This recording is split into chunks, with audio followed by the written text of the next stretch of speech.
एक रिव्यू, हम रिव्यू लेते हैं और आज प्रोजेक्टाइल को हम फिनिश करने की कोशिश करेंगे। सो हमने अगर रिव्यू लेना तो सबसे पहले x इज इक्वल टू किसके बराबर होती है, u cos theta into T. y किसके बराबर होती है, u sin theta T minus of a half into G T का स्क्वायर। नेक्स्ट वन, हमारे पास यहाँ पर प्रोजेक्टाइल मोशन की इक्वेशन ऑफ ट्रेजेक्टरी क्या होती है, y is equal to x tan theta minus half g into T square upon u square cos square theta. ये इक्वेशन ऑफ ट्रेजेक्टरी होती है। नेक्स्ट वन, हमारे पास यहाँ पर टाइम ऑफ फ्लाइट किसके बराबर होती है, 2u sin theta upon g। हमारे पास रेंज आपके पास हाइट कितने के बराबर हो जाती है, हाइट हमारे पास है यहाँ पर you square sine square theta upon 2g के बराबर। यहाँ पर हाइट और टाइम ऑफ फ्लाइट के बीच का शॉर्टकट क्या है हमारे पास, G T square upon 8। Next one, हमारे पास रेंज किसके बराबर होती है, रेंज हमारे पास होती है U square sine of 2 theta upon G. Range और हाइट के बीच में क्या रिलेशन हो जाता है, r tangent of theta is equal to 4h maximum. यहाँ पर आप h मैक्सिमम की वैल्यू भी डाल सकते हैं, जी टी स्क्वेयर अपॉन 8, तो एक और रिलेशन आ जाएगा। नेक्स्ट वन, हमारे पास रेंज मैक्सिमम कब होती है, रेंज मैक्सिमम कब होती है, हमारे पास रेंज मैक्सिमम कब होती है, हमारे पास रेंज मैक्सिमम तब होती है जब हमारे पास एंगल ऑफ प्रोजेक्शन कितने के बराबर होता है, 45 डिग्री। जब एंगल ऑफ प्रोजेक्शन हमारे पास कितने के बराबर होता है, 45 डिग्री।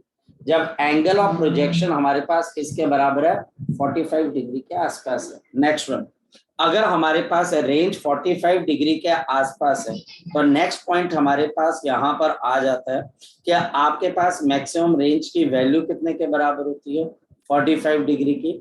ये हमारे पास हो जाती है यू स्क्वेयर अपॉन जी।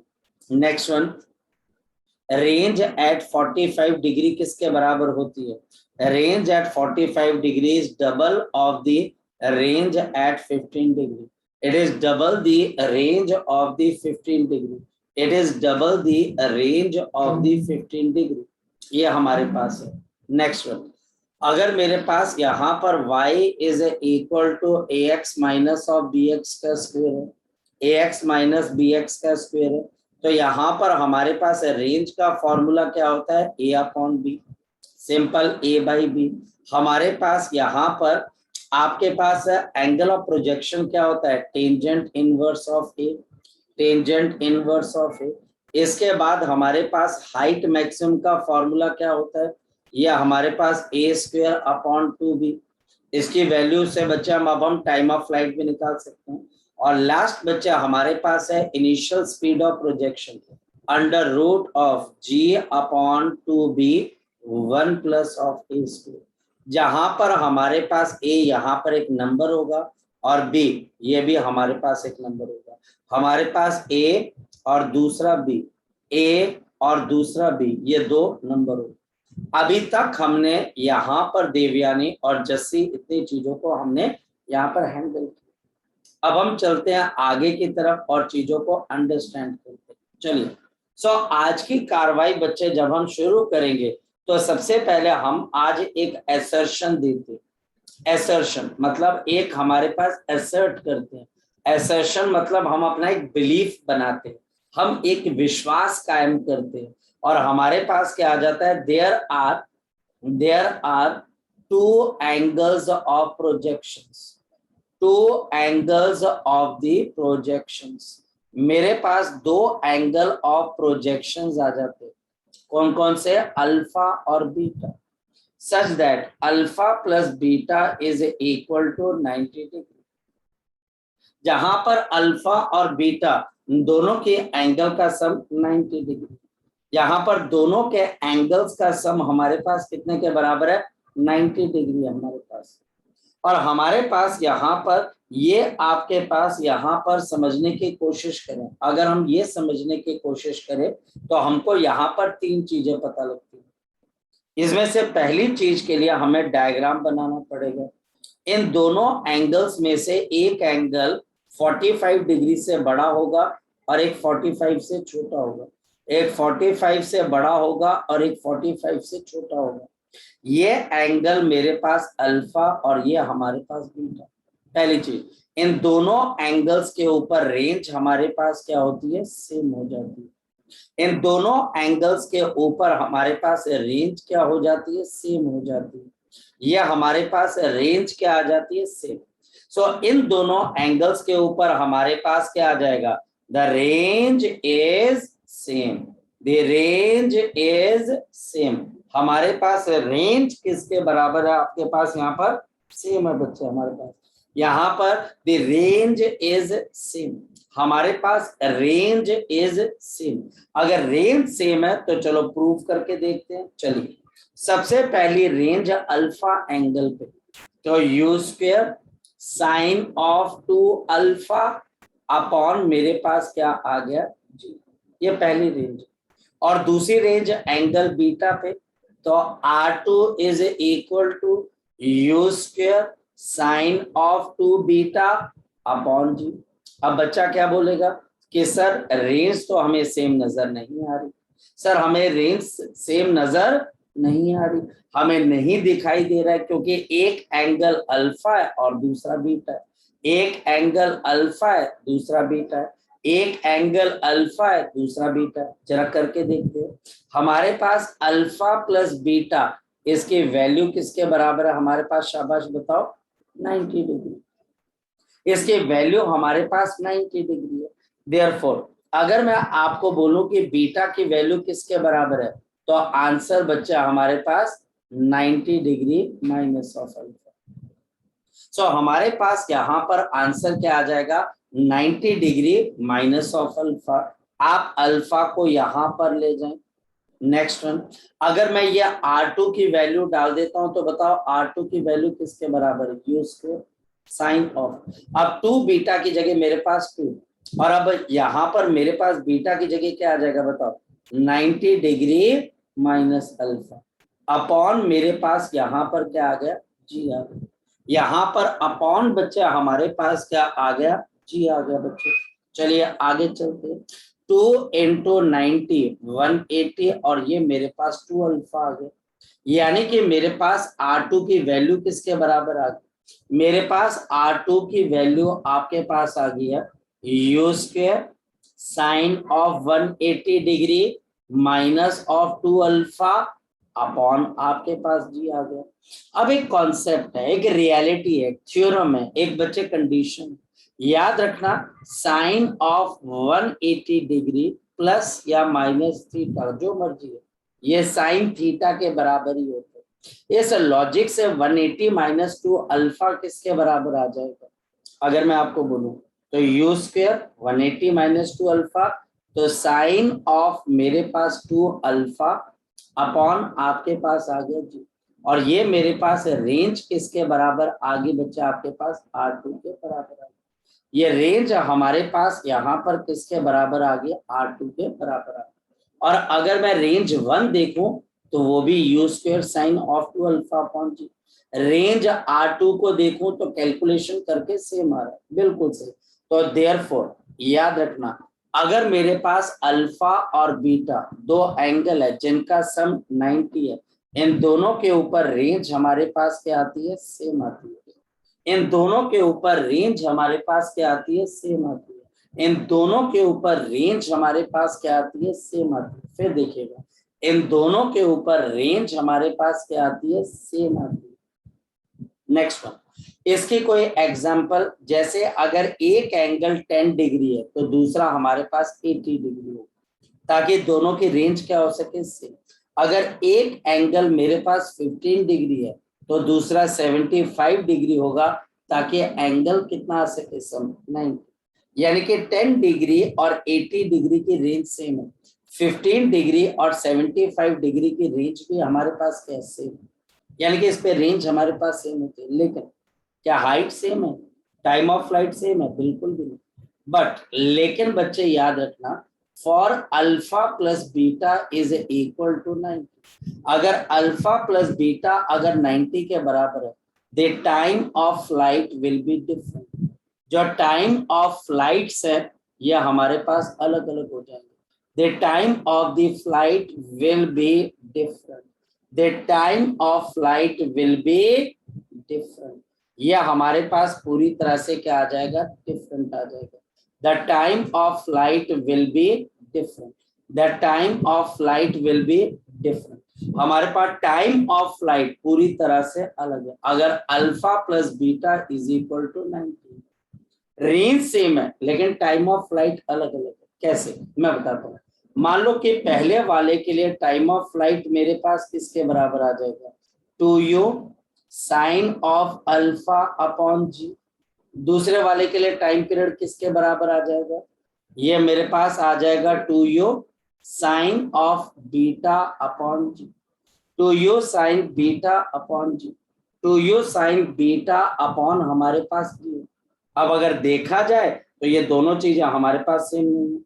अगर देखा जाए तो ये दोनों चीजें हमारे पास यहाँ पर आपके पास यहाँ पर आपके लिए यहाँ पर नहीं है बच्चे, हमारे पास रेंज सेम नहीं लग रही हमको, sorry time of flight same नहीं लग रहा।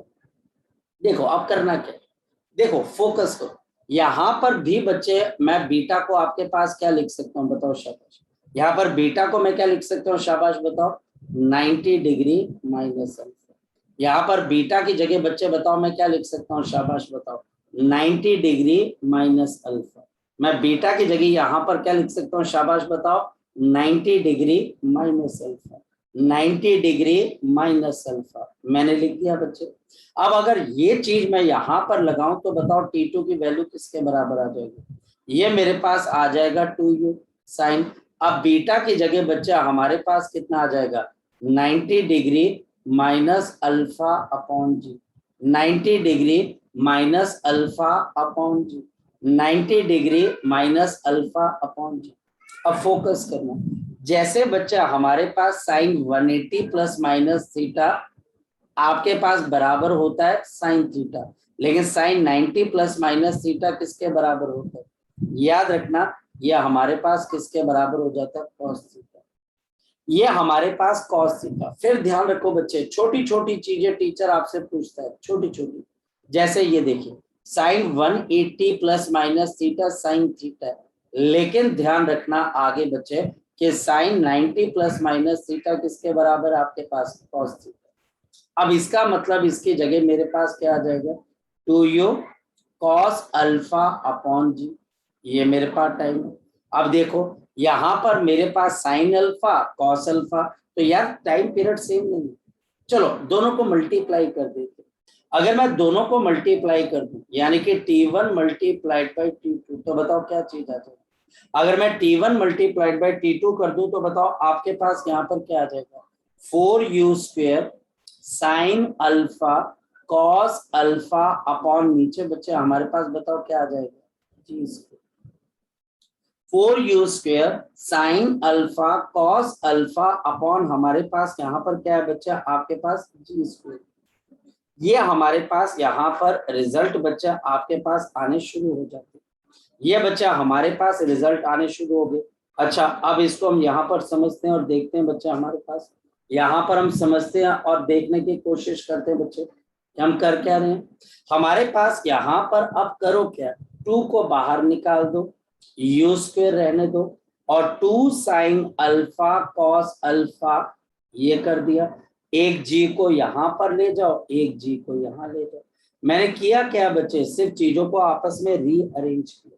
मैंने चीजों को बच्चा आपस में क्या किया बच्चा, आपके पास सिंपली रीअरेंज किया बच्चे। मैंने चीजों को सिंपली, आज बच्चा आपने क्या किया, सिंपली इसको आपस में रीअरेंज किया, सिंपली रीअरेंज किया। तो हमारे पास 2g और ये हमारे पास यहाँ पर r आ गया। ये देखो ये रेंज का फॉर्मूला, क्योंकि हमारे पास फिर एक फॉर्मूला याद रखो, 2 sine alpha cos of alpha, ये मेरे पास साइन ऑफ 2 अल्फा आ जाता है।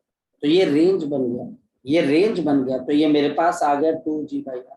बेटा याद रखना मैं जितनी भी चीजें करवा रहा हूँ वो बहुत स्टैंडर्ड, वो बहुत स्टैंडर्ड एक क्लास चीज आपको करवा रहा हूँ, एक क्लास। तो T1 इंटू T2 यहाँ पर 2r बाई जी के बराबर, T1 इंटू T2 आपके पास किसके बराबर है, 2R/g के बराबर है। यह हमारे पास प्रोजेक्टाइल है। एक एंगल हमारे पास यहाँ पर किसके बराबर है, आपके पास अल्फा के बराबर है, और दूसरा एंगल हमारे पास यहाँ पर बीटा के बराबर है। एक एंगल हमारे पास यहाँ पर अल्फा के बराबर है और दूसरा एंगल हमारे पास यहाँ पर बीटा के बराबर है। एक एंगल अल्फा और दूसरा बीटा, और ये रेंज हमारे पास किसके बराबर है, आर के बराबर है। यहाँ पे रेंज सेम है लेकिन टाइम मान लो इसका T1 है और ये T2, तो T1 इंटू T2 हमारे पास यहाँ पर किसके बराबर आ जाएगा, हमारे पास यहाँ पर T1 इंटू T2 हमारे पास यहाँ पर किसके बराबर आ जाएगा, 2R/g। ये हमारे पास यहाँ पर क्या आ जाएगा बच्चे, 2R/g के बराबर। आपको ये क्वेश्चन डायरेक्ट भी आ सकता है बच्चे हमारे पास, और ये क्वेश्चन हमारे पास यहाँ पर आपको इनडायरेक्ट भी आ सकता है। जैसे टीचर ने बोल दिया जी यहाँ पर बताओ आर किसके बराबर है, T1 T2 के बराबर है, या फिर T1 और T2 दे दिया, रेंज निकालने को बोल रहे। तो हमारे पास यहाँ पर बहुत सारी छोटी छोटी चीजें हैं जो कि बच्चे हमको यहाँ पर पूछी जा सकती हैं या फिर हमको बताई जा सकती है।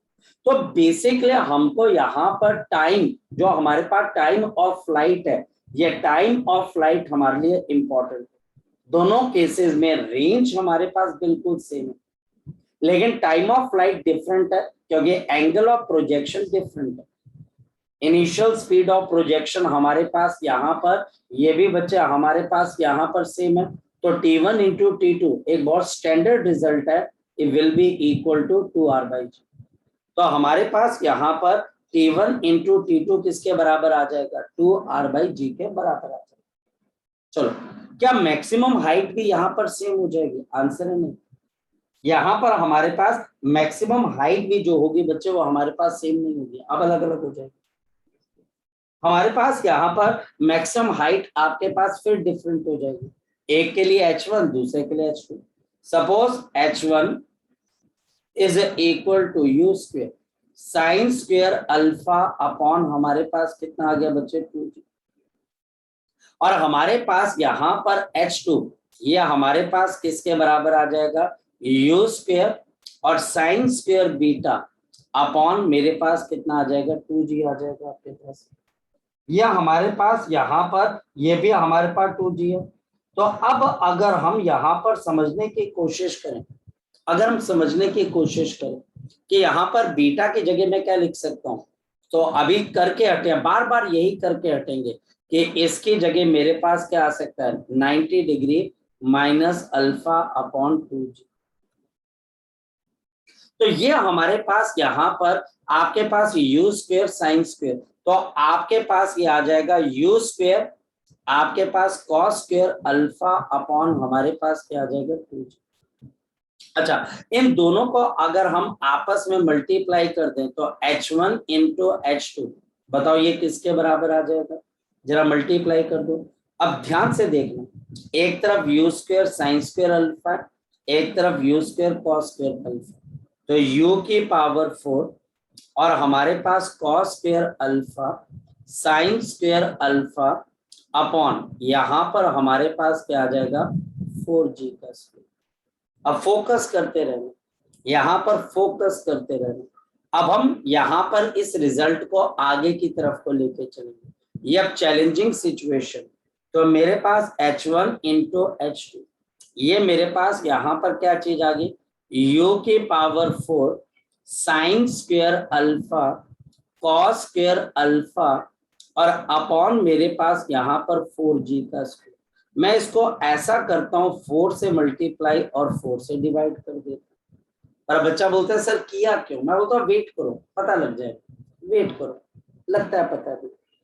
ये 4 इंटू 4 मेरे पास कितना आ गया 16, तो 16 इंटू h1 h2 ये आ गया, और सामने यहाँ पर मेरे पास क्या आ गई u की पावर, आपके पास 4 आ गया, तो u की पावर स्क्वायर ये 4 है हमारे पास, तो ये हमारे पास आ जाएगा 2 की पावर स्क्वायर, मेरे पास sine square alpha cos square alpha, नीचे g है तो g का स्क्वायर।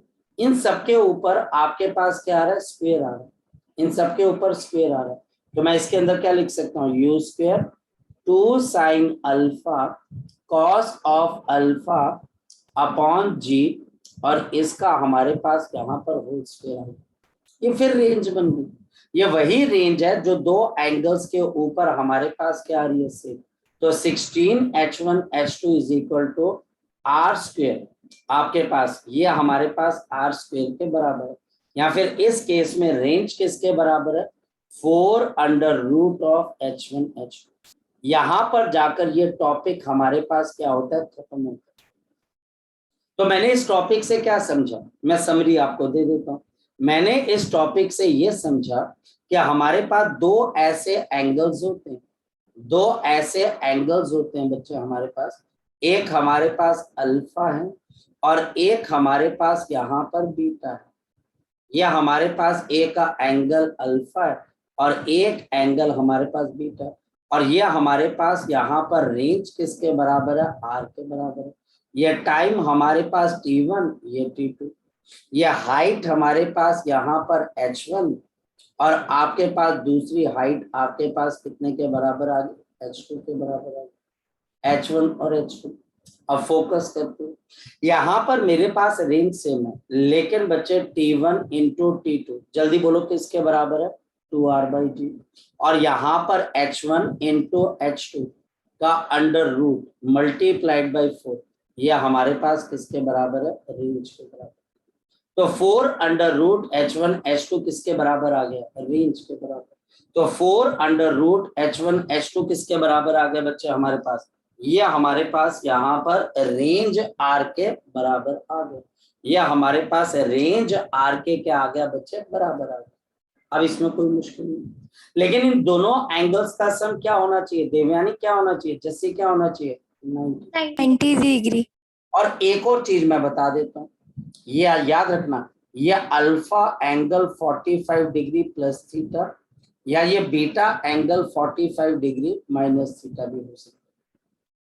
यानी कि हमारे पास अगर कोई टीचर बोलता है कि मेरे पास दो एंगल्स हैं, 45 डिग्री प्लस ऑफ 15 और 45 डिग्री माइनस 15, यानी कि आपका एंगल 60 डिग्री और 30 डिग्री, क्या रेंज सेम होगी, बिल्कुल सेम होगी रेंज, बिल्कुल रेंज सेम होगी। अच्छा क्वेश्चन क्या है, देखते हैं। क्वेश्चन देखो, सिर्फ उस बच्चे को पता लगेगा जिसको कोड वर्ड पता है, जिसको कोड वर्ड नहीं पता है बच्चे, वो क्वेश्चन नहीं कर पाएगा। अब क्या है कोड वर्ड बच्चे हमारे पास, for the same range, for the same range, अगर मेरे पास यहां पर सेम रेंज है, for the same range the maximum heights, जो मैक्सिमम हाइट्स हैं बच्चे, द मैक्सिमम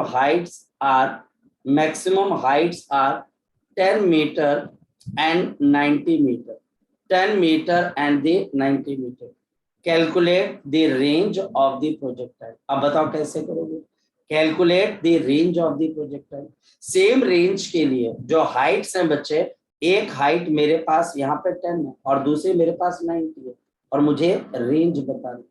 मुश्किल क्वेश्चन है, लेकिन बात वही है बच्चे, जस्सी और देवयानी, जब आप ये क्वेश्चन किसी ऐसे बच्चे से पूछोगे जो कोचिंग नहीं ले रहा है, जो सिर्फ ट्यूशंस पढ़ रहा है, या ऐसे बच्चे जो बच्चा सोच रहा है कि मैं ट्यूशन पढ़ के सब कुछ, वो नहीं कर पाएगा।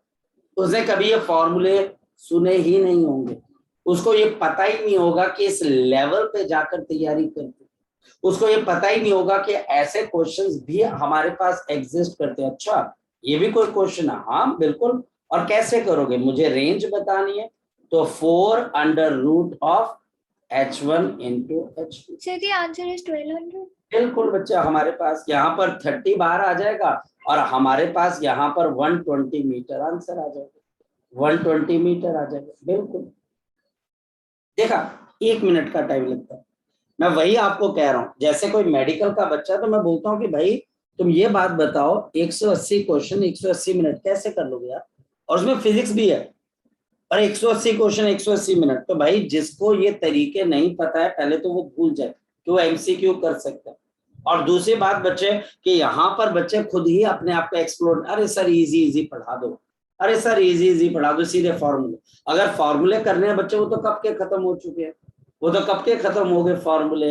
रेंज का फॉर्मूला, उस पर क्वेश्चन खेलते रहो, इजी क्वेश्चन आए, मुश्किल क्वेश्चन आए तो टीचर बोले अरे अरे अरे ये तुमने नहीं करने क्वेश्चन, ये तुम्हारे लेवल के नहीं। भाई कोई टीचर कैसे कह सकता है देवयानी जैसे ये क्वेश्चन तुम्हारे लेवल का नहीं, वो कैसे तुम्हारे लेवल को मैच कर सकता है, कैसे वो बोल सकता है कि तुम ये क्वेश्चन नहीं कर सकते। तो हमारे पास यहाँ पर ये एक पॉइंट है बच्चे जो कि हमें यहाँ पर पता होना चाहिए बच्चे।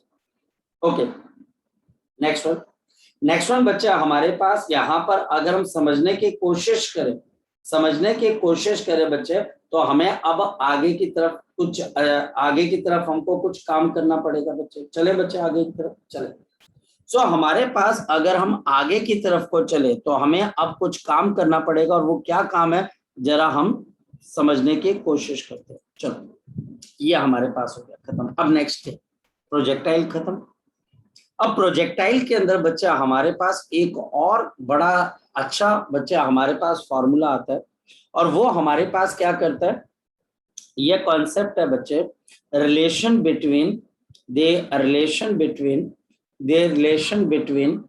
एक्स एंड वाई कोऑर्डिनेट,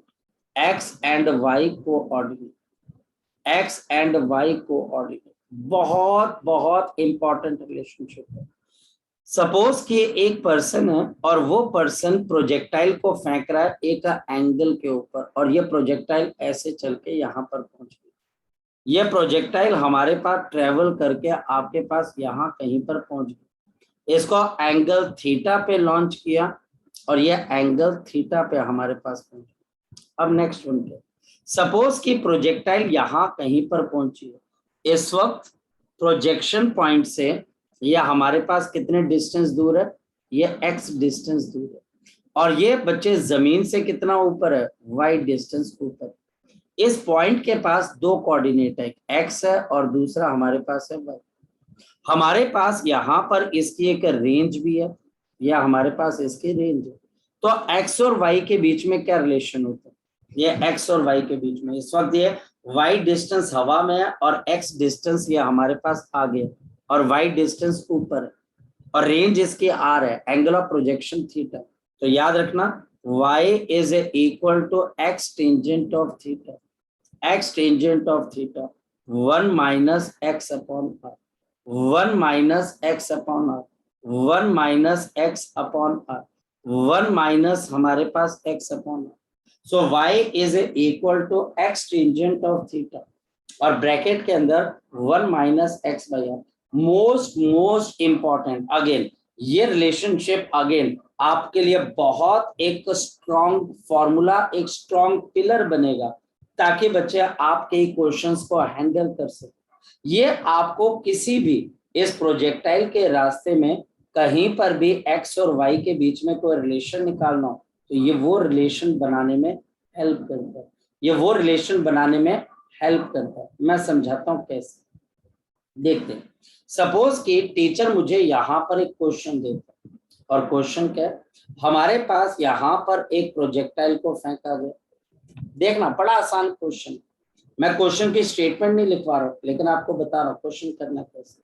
यह हमारे पास यहाँ पर इस तरीके से प्रोजेक्टाइल को फेंका गया at the angle of 45 degree, और इसकी स्पीड थी हमारे पास यहाँ पर, इसकी स्पीड थी बच्चे हमारे पास यहाँ पर, इसकी स्पीड मेरे पास है यहाँ पर 20 मीटर पर सेकेंड।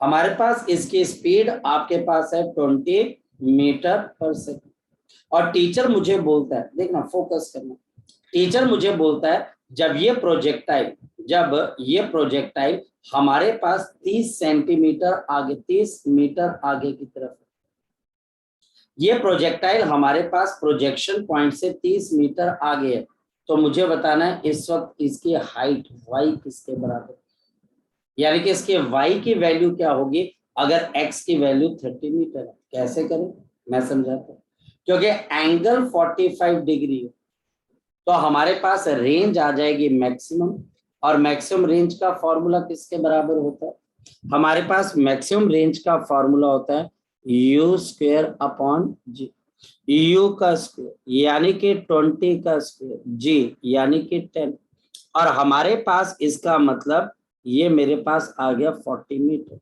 यानी कि इसकी रेंज हमारे पास कितने के बराबर आ गई है, इसके रेंज हमारे पास कितने के बराबर आ गई? इसके रेंज हमारे पास यहाँ पर आ चुकी है 40 मीटर। इसके रेंज हमारे पास 40 मीटर है, x 30 है, y निकालना है और ये 45 है। तो y इज इक्वल टू, जल्दी बोलते हैं हम, y इज इक्वल टू किसके बराबर है? x tangent of theta and 1 minus x upon r। अब जल्दी से निकाल देते हैं। x की वैल्यू 30 है, टेंजेंट ऑफ 45 डिग्री है और 1 minus x by R. x हमारे पास 30 और रेंज आपके पास कितनी है? 40, ये कैंसिल हो जाएगा और 30 टेंजेंट 45 1 है और 1 माइनस ऑफ 3/4, तो ये 1/4 बच जाएगा और this will be equal to 30/4 और ये मेरे पास आ जाएगा 7.5 मीटर। तो इस वक्त ये जमीन से हवा में कितने डिस्टेंस पे? 7.5। तो इसके कोऑर्डिनेट्स हैं 30 और 7.5। ये क्वेश्चन ऐसे निकलता। अगेन एक बहुत प्रोफेशनल बच्चा इस क्वेश्चन को हैंडल कर पाएगा। अगर जिस बच्चे के सपने ही बहुत छोटे हैं तो वो ये क्वेश्चन क्यों करेगा, और जिस बच्चे का एम ही बहुत छोटा है तो वो ये क्वेश्चन क्यों करेगा? मेरी बात को समझ पा रहे हो? ये बच्चा हमारे पास ऐसा क्यों करेगा, ऐसा बच्चा क्यों? तो हमको यहाँ पर बड़ी सिंपल सी चीज है बच्चे, हमको यहाँ पर ये बात पता होनी चाहिए कि हमने क्वेश्चन को हैंडल किस तरीके से करें।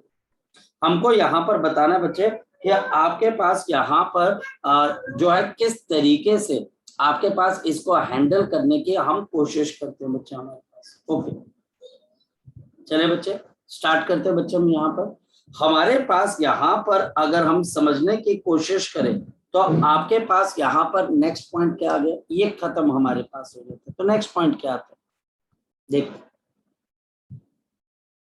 ओके नेक्स्ट पॉइंट ये हमारे पास यहाँ पर खत्म हो जाता है। अब हमारे पास आ जाती है velocity of the oblique projectile at any time. Velocity of the oblique projectile at any time. Oblique projectile at any time.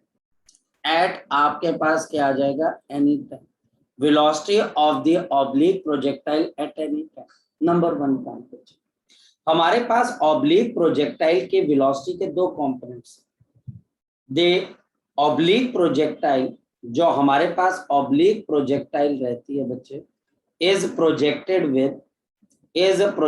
With ये बच्चा हमारे पास प्रोजेक्ट की जाती है बच्चे with velocity at angle theta, at the angle theta. तो बताओ इससे क्या चीज हो जाएगी? अगर एक ऑब्लिक प्रोजेक्टाइल को हम प्रोजेक्ट करते हैं बच्चे with some velocity u at some angle theta, then what will happen? तो फिर बच्चा हमारे पास यहाँ पर क्या होता है?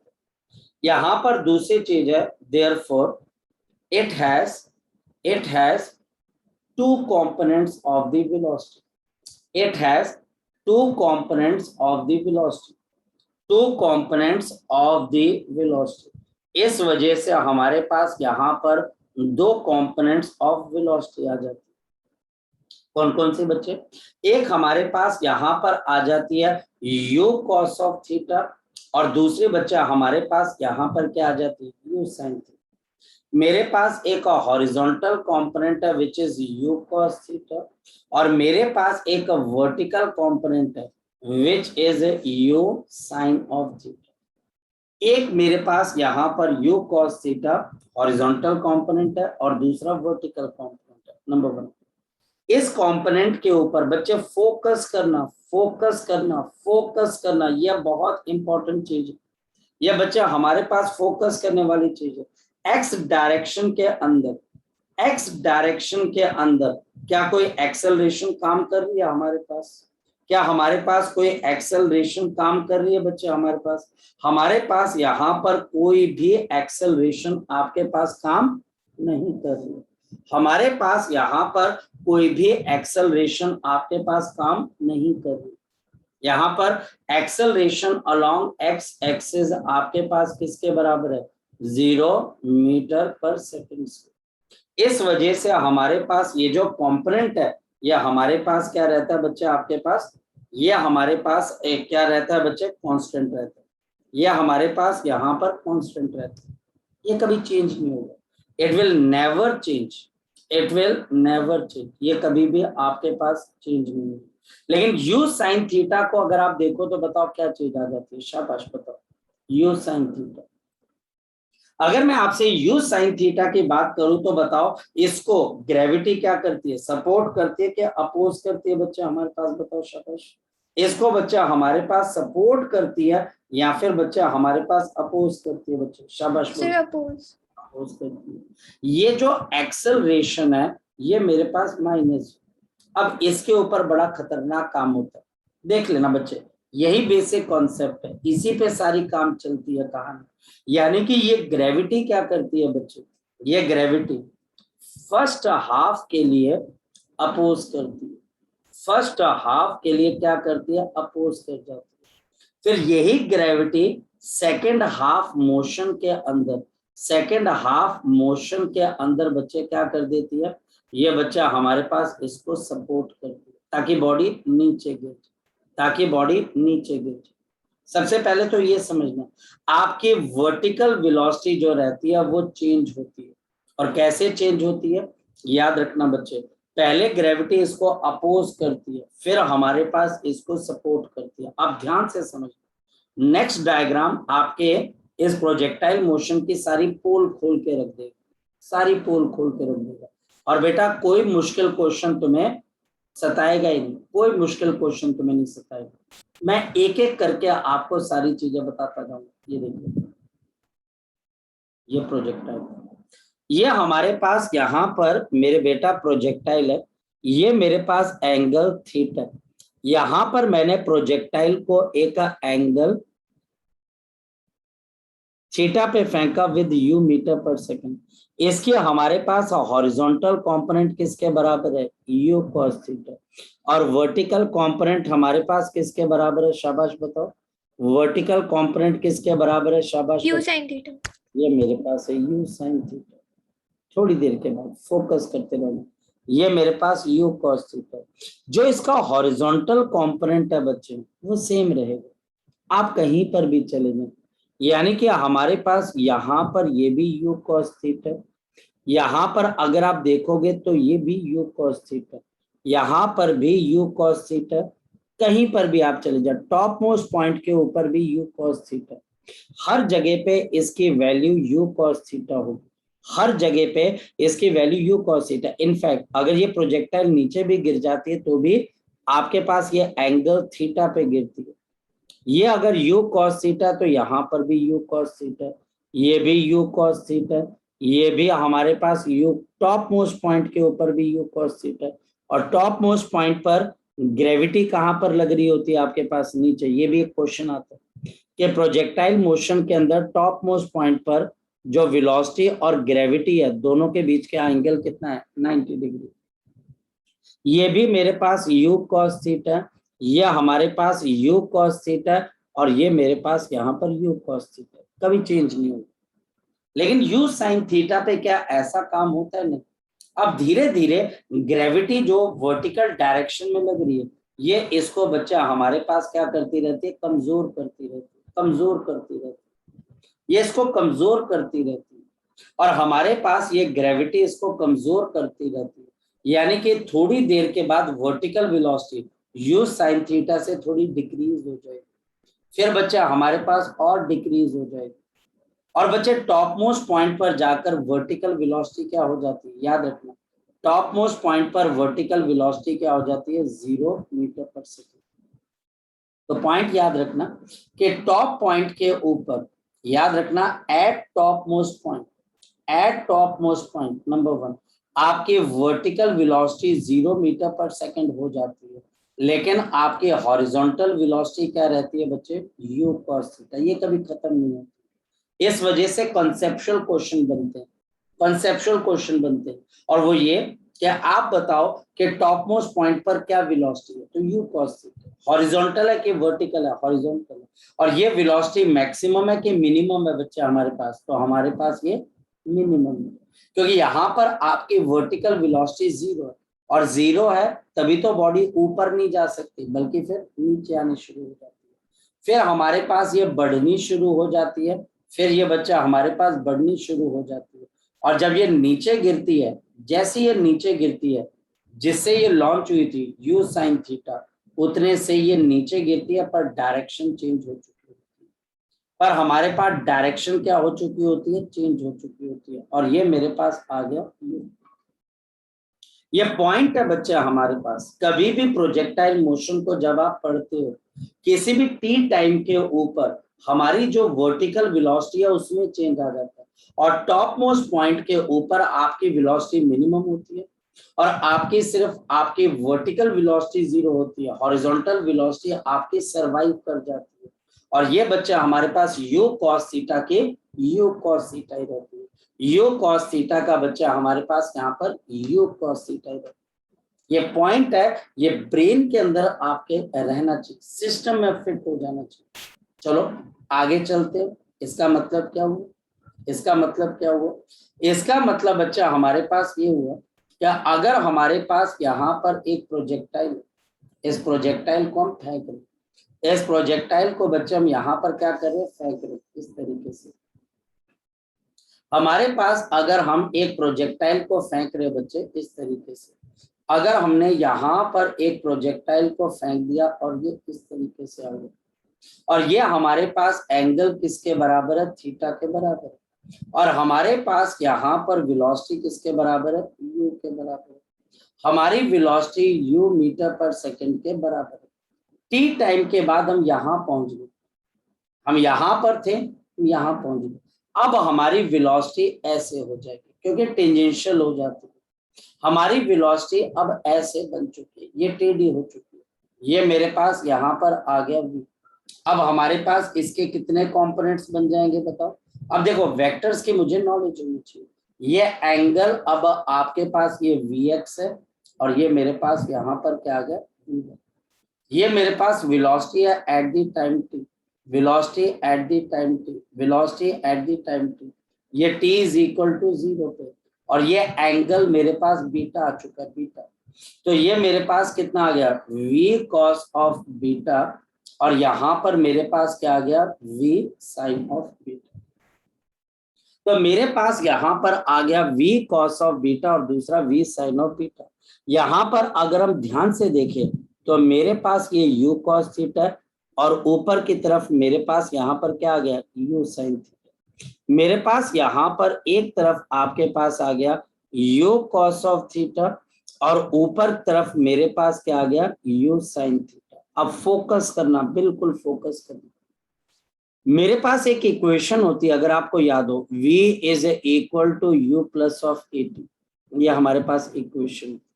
सबसे पहले मैं इसको हॉरिजॉन्टल डायरेक्शन में लगाता हूँ, हॉरिजॉन्टल डायरेक्शन में लगाता हूँ, मैं इसको हॉरिजॉन्टल डायरेक्शन में लगाऊं तो मेरे पास vx किसके बराबर आ जाएगा, ux plus of ax into T.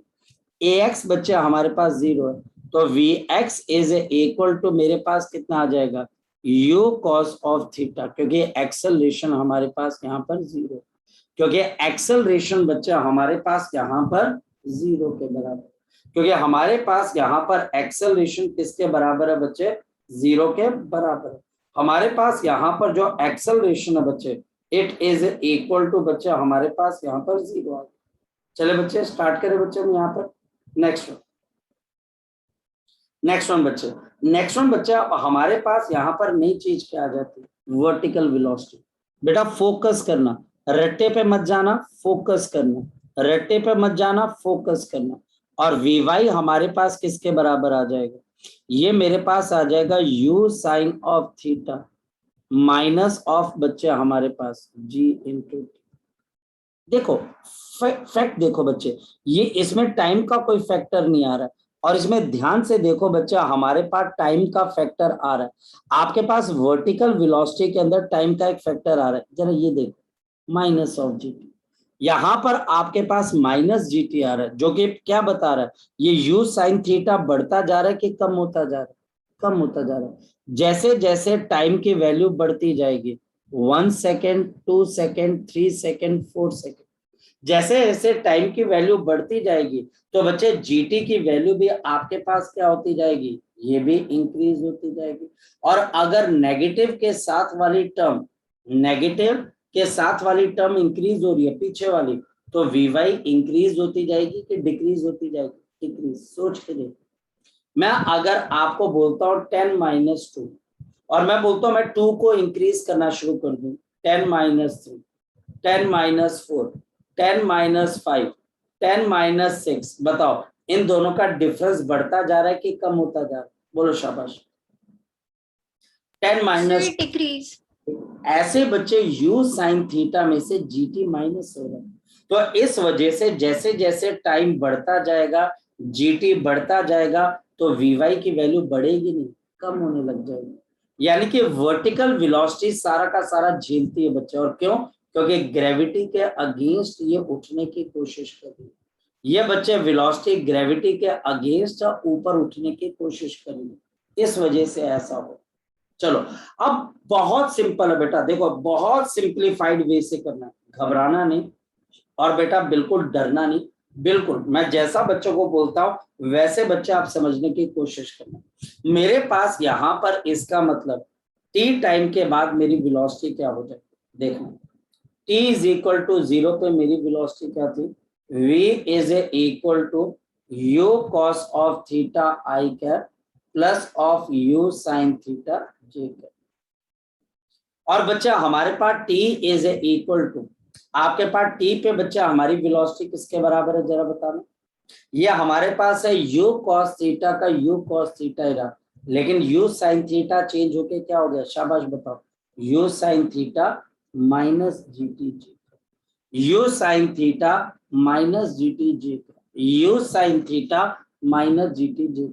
और angle of velocity, angle of the velocity at t second, at the t second with respect to horizontal, with respect to the horizontal, horizontal के हिसाब से बच्चे ये हमारे पास कैसे हो जाएगी, this is given by tangent of beta horizontal।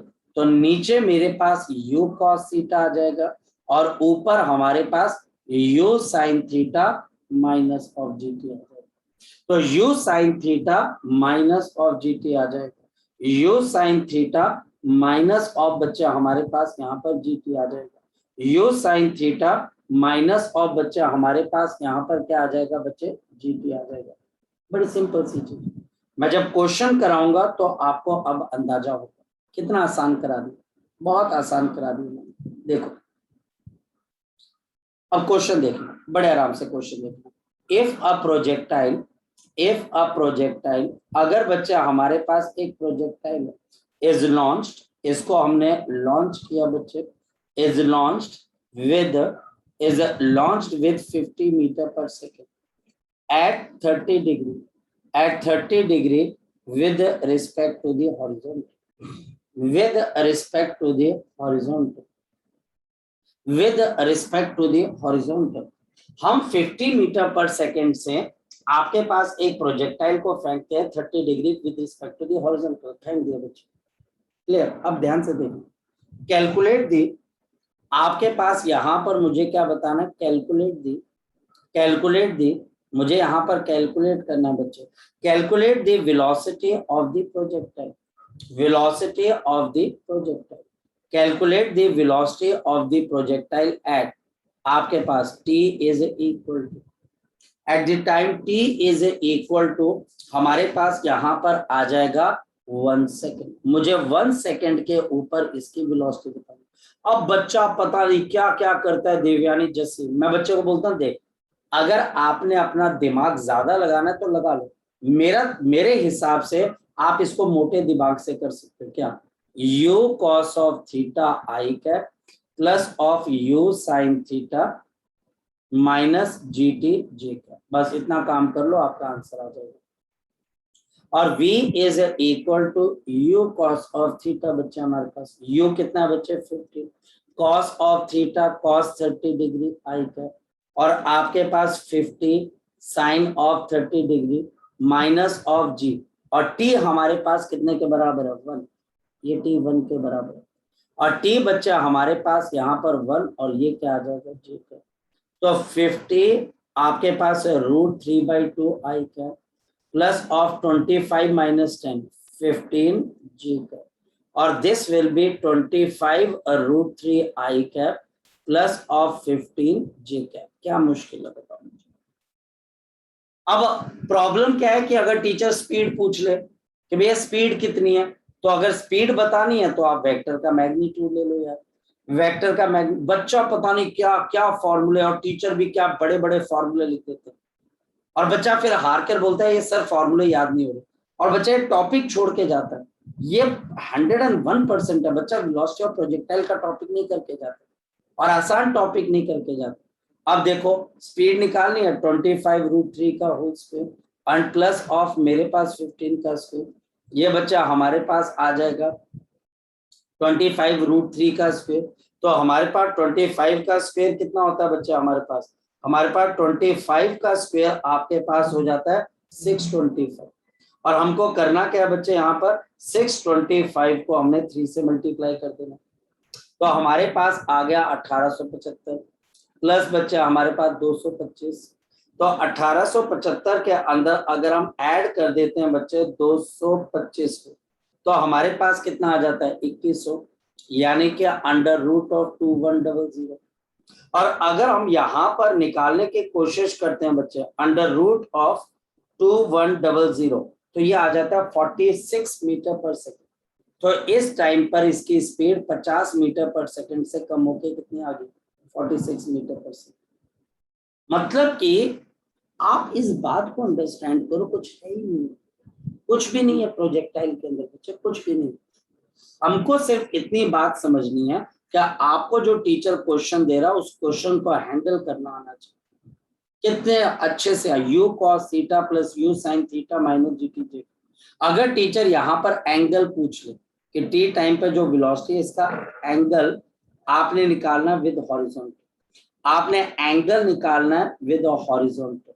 देखो कुछ नहीं करना, यहाँ पर बताओ हॉरिजॉन्टल का कंपोनेंट कितना है बच्चे 25 √3 और वर्टिकल कितना बच्चे 15। तो हमारे पास tangent of beta is equal to आपके पास 25 √3 और ऊपर आ गया 15। तो ऊपर आ गया 3 और 5 और ये √3 और ये बच्चे आपके पास √3/5। ये आंसर आ गया। बस इतना सा काम करना है यार। हॉरिजॉन्टल आई कैप वाला कंपोनेंट नीचे रख दो, जे कैप वाला ऊपर रख दो। कुछ मुश्किल नहीं, कुछ मुश्किल जो बोलता है ना मुश्किल है उसके लिए मुश्किल है, मेरे को नहीं मुश्किल लगता। मैं तो हमेशा बोलता हूँ बड़ा आसान है, बहुत आसान है, बहुत आसान है। देखो अब क्वेश्चन कैसे आता है देखना बच्चे। if the initial speed of projection देखो क्वेश्चन कैसे आएगा। if the initial speed of the projection is a 5 times speed at topmost point, speed at topmost point, speed at the topmost point, speed at the topmost point, calculate angle of projection। क्या calculate करना है बच्चे Devyani angle of projection. अब देवयानी बड़ी simple सी चीज है, सबसे पहले अपना दिमाग चलाओ। अगर आप किसी प्रोजेक्टाइल को लॉन्च करते हो और ये हमारे पास एंगल आ गया थीटा और ये स्पीड है लॉन्चिंग वाली u, टॉप मोस्ट पॉइंट पर स्पीड कौन सी होती है बताओ शाबाश u cos थीटा, सिर्फ u cos थीटा होती है। क्वेश्चन देखो बच्चे, ये क्वेश्चन अब जेई मेंस में आ रखा है ये क्वेश्चन। अब आप देख के बताना क्या ये क्वेश्चन जेई मेंस में पूछने लायक है। और बच्चा बोलता बड़ा टफ है जी, बड़ा टफ। टफ क्या है, बच्चे ने ये याद नहीं रखा कि ये स्पीड ऑफ प्रोजेक्शन है और टॉप मोस्ट पॉइंट पर स्पीड u cos थीटा रह जाती है, u sin थीटा 0 हो जाता है। अब वो क्वेश्चन क्या बोल रहा है कि u is a 5 times of u cos theta. ये है ना बच्चे हमारे पास, सोच के देखो। Initial speed of projection is 5 times the speed at the topmost point, the speed at the topmost point। तो u से आपके पास u कैंसिल हो गया, cos थीटा इज इक्वल टू 1/5 और थीटा is equal to cos inverse of 0.2 और ये बच्चा हमारे पास रिजल्ट आ गया।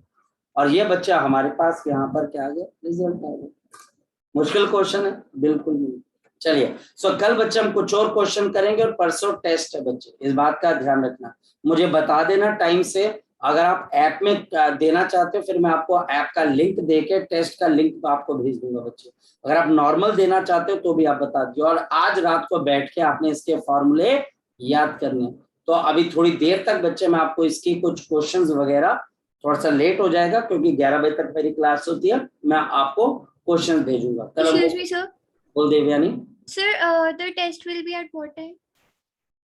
मैं बच्चे ये फिर हम कल डिसाइड कर लेंगे, ठीक है बेटा, कल डिसाइड। ठीक है, चलो ओके बच्चे, bye bye, take care, bye.